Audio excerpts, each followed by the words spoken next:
गरुड़ पुराण के अनुसार मनुष्य का गर्भ में आगमन और शरीर की रचना। गरुड़ पुराण में भगवान विष्णु गरुड़ जी को बताते हैं कि जीव न जन्म से शुद्ध होता है, न मृत्यु से नष्ट।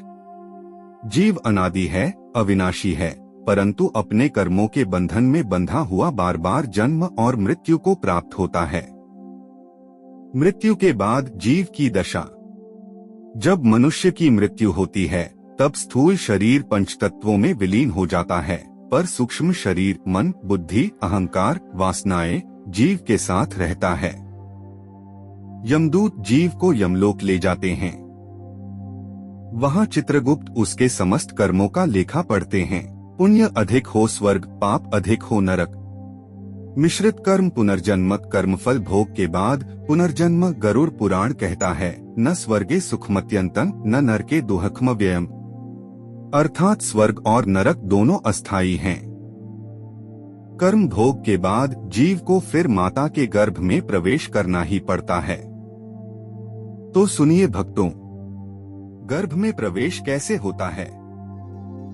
जब स्त्री ऋतुकाल में होती है और पुरुष से संयोग होता है, उसी क्षण पुरुष के शुक्र स्त्री के शोणित के संयोग से कलल बनता है।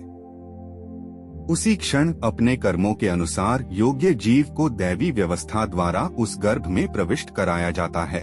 गरुड़ पुराण कहता है, यथा वायुर्गृह याति तथा जीवो गर्भमाविशेत। जैसे वायु बिना रोके घर में प्रवेश करती है, वैसे ही जीव गर्भ में प्रवेश करता है। पहला महीना कलल अवस्था। पहले महीने में गर्भ दूध के समान तरल होता है।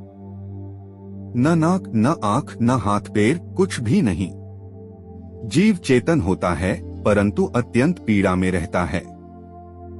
मलमूत्रकफे मग्नः कृमिभिर्भक्षितः सदा। गर्भ में मलमूत्र, कीटाणु, गर्मी, अंधकार सब कुछ जीव सहता है। दूसरा महीना अंकुर अवस्था। अब गर्भ गाढ़ा होकर अंकुर रूप लेता है।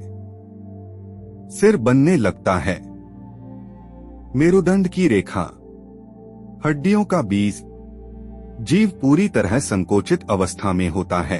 तीसरा महीना पेशी और अस्थि। तीसरे महीने में मांस, पेशी, हड्डियां, अस्थि, नसें बनने लगती हैं। अब जीव को स्पष्ट पीड़ा का अनुभव होता है। चौथा महीना हृदय और चेतना। चौथे महीने में हृदय बनता है, प्राण का संचार होता है। जीव को पूर्व जन्म की स्मृति जागृत होती है। यहीं से जीव गर्भ में सोचने समझने लगता है। पांचवा महीना पूर्ण चेतना और दुरहक। अब जीव भूख, प्यास, घुटन, जलन सब अनुभव करता है। गरुड़ पुराण कहता है, शतगुण नरक दुहख गर्भवासे अनुभवेत। गर्भ का दुहक नरक से भी 100 गुना अधिक है। छठा महीना पश्चाताप। अब जीव हाथ जोड़कर प्रार्थना करता है, हे नारायण, इस जन्म में मैं धर्म का पालन करूंगा। मुझे इस नरक समान गर्भ से मुक्त करो।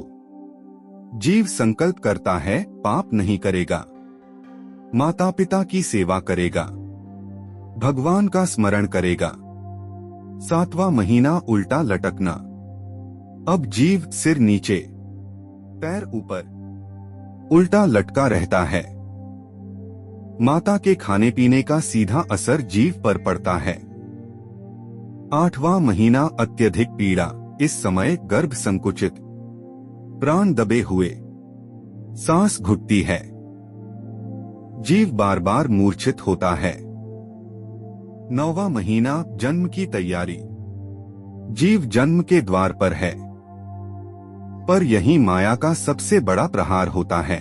भगवान की योग माया जीव की स्मृति हर लेती है। जन्मते